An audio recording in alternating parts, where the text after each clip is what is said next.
2019년 4월 12일 야외 벤치에 앉아있던 한 남성이 의자에 갇혀 질식하는 사고가 발생한다. 당시 67세였던 미국 위스콘신 출신의 패트릭 맥과이어는 자신의 아내 안나와 두 친구를 포함해 총 4명이서 떠날 여행지를 찾던 중 스코틀랜드의 고원지대에 위치한 인버게리로 향하게 된다. 그들은 이곳에서 19세기 빅토리아 시대의 건축 양식을 보존하고 있는 글렌게리 캐슬 호텔에 머물게 되었고, 여러 장소에서의 관광을 마친 후 호텔에 들어와 휴식을 취하게 되는데, 그러던 저녁 10시 30분경 맥과이어는 잠시 흡연을 하고 오겠다며 방을 나선다. 맥과이어가 외출한 후 잠에 든 그의 아내 안나는 밤 12시 30분경 잠시 잠에서 깨어나 주변을 살펴보는데, 이때 남편이 여전히 방에 돌아오지 않았다는 것을 깨달은 그녀는 즉시 맥과이어에게 전화를 걸었지만 그는 계속 전화를 받지 않았다. 결국 맥과이어를 찾아 나선 안나는 호텔 내부를 돌아다녀도 남편이 보이지 않자 밖으로 나가 수색을 시작하였고, 이후 호텔 뒤쪽의 야외 정원으로 향하였는데, 이때 외부에 있던 한 벤치가 뒤로 기울어져 벽에 닿아 있는 것을 발견한다. 그런데 가까이 다가갈수록 사람의 다리로 여겨지는 모습이 눈에 들어왔고, 그가 막 벤치에 가까워졌을 때 그곳에는 벤치와 벽 사이에 끼인 채 의식을 잃은 맥과이어가 있었다. 당시 맥과이어를 짓누르고 있던 벤치는 약 70kg이 넘는 무게로, 조사 결과 그는 벤치에 등을 대고 기댄 상태로 흡연을 하며 사진을 찍던 중 갑자기 벤치가 뒤로 기울어져 벽에 머리를 부딪히면서 의식을 잃었는데, 이때 턱이 가슴에 닿을 정도로 목이 구부러지는 바람에 호흡이 불가능했던 것으로 판단되었다.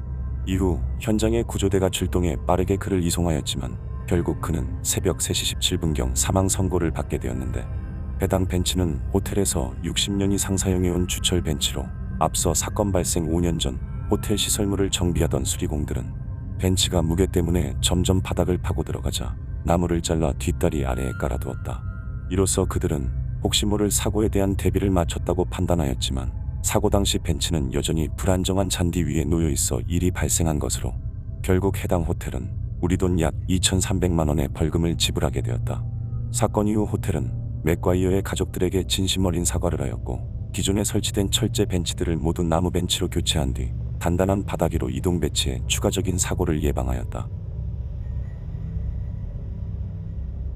2020년 6월 13일 미국의 한 국립공원에서 운전을 하던 부부는 돌풍에 갑자기 날아든 금속문이 차를 뚫고 들어오는 사고를 당한다. 우간다의 인권운동가로 유명했던 에스더 나카지고 틴더 어플을 통해 만난 루도빅과 2020년 3월에 결혼한 그녀는 몇 달 후 6월경 휴가차 유타 지역으로 여행을 떠난다. 이것은 결혼 후 떠나는 첫 휴가였기 때문에 두 사람 모두 한껏 들떠 있었는데, 그러던 6월 13일경 그들은 유타주 동부에 위치한 아치스 국립공원에 방문하였고, 당시 승용차를 이용해 이동을 하고 있었다. 공원을 모두 둘러본 그들은 이제 공원을 떠나 다음 행선지로 향할 목적으로 출구를 향해 달리고 있었는데, 바로 그때 갑자기 강한 돌풍이 불더니 금속으로 된 문이 강하게 열리면서 그대로 차량을 강타했다. 해당 금속문은 차량을 통제하기 위해 설치되어 있던 문으로, 정상적인 경우라면 공원 운영 시간에는 자물쇠로 잠겨 고정되어 있어야 했지만 어찌 된 영문인지 당시 금속문은 묶여있지 않은 상태였고, 이로 인해 창 모양을 하고 있는 문의 끝부분이 조수석을 뚫고 안으로 들어와 피해를 입혔다. 순식간에 벌어진 일로 조수석에 앉아있던 나카지고는 말로 표현할 수 없을 정도의 상태가 되었고, 동시에 운전석에 있던 남편 루도빅은 눈앞에서 벌어진 참혹한 상황에 할 수 있는 것이 아무것도 없었다. 이후 2023년 1월 미국 정부는 나카지고의 가족에게 위로의 뜻을 전하며 우리 돈 약 140억을 손해배상금으로 지급하였지만, 해당 사고는 작은 자물쇠 하나만 걸려 있었어도 충분히 벌어지지 않았을 사고로 많은 안타까움이 남는 사고였다. 2018년 3월 19일 미국 사우스캐롤라이나의 노스머틀 비치에 위치한 리조트에서 한 소년이 수영장 배수구에 끼이는 사고가 발생한다. 이날 리조트에 방문한 미시간주 출신의 12세 소년은 한 소년과 함께 유스풀을 돌아다니며 물놀이를 하고 있었는데, 그러던 중 두 소년은 갑자기 바닥에 있던 배수구에 집중하기 시작하였고, 잠시 후 배수구를 막고 있던 철창살을 들어 올린다. 당시 두 사람이 머물고 있던 구간에는 따로 안전요원이 존재하지 않았기 때문에 두 소년의 행동을 제지하는 사람은 아무도 없었고, 이로 인해 두 사람의 행동은 더 과감해지기 시작한다. 주변의 눈치를 살피며 철창살을 들어 올린 그들은 잠시 후 물안경을 착용하더니 그 안으로 잠수를 하였는데, 바로 그때 갑자기 강한 압력에 물속으로 끌어당겨진 한 소년은 무언가에 끼인 듯 밖으로 나오지 못하고 힘겨워하는 모습이 포착된다. 이에 함께 있던 다른 소년이 팔을 잡아당겨봤지만 아무 소용이 없었고, 그렇게 물에 잠긴 지 약 1분 30초 후 해당 소년은 소리를 치며 주변에 도움을 요청한다. 잠시 후 소년의 소리를 듣고 한 여성이 달려와 팔을 잡아당기기 시작하였고, 이내 옆을 지나던 한 남성이 물에 뛰어들었는데, 그는 펜실베니아에서 교도관으로 일을 하고 있는 슌이라는 남성으로, 그가 막 소년에게 도착했을 때는 이미 그에게서 움직임이 거의 느껴지지 않는 상황이었다. 이에 그는 즉시 소년에게 잠수해 입에 공기를 불어넣기 시작하였고, 동시에 숀과 함께 있던 여성은 리조트 사무실로 달려가 상황을 알린 뒤 911에 신고를 한다. 하지만 여전히 배수구에 다리가 끼인 소년은 쉽사리 빠져나오지 못하고 있었는데, 그렇게 사건이 벌어진 지 약 7분이 넘어가고 있을 때 경찰이 현장에 도착하였고, 이후 수영장의 펌프 가동을 모두 중단시킨 후에야 소년은 물 밖으로 나올 수 있었다.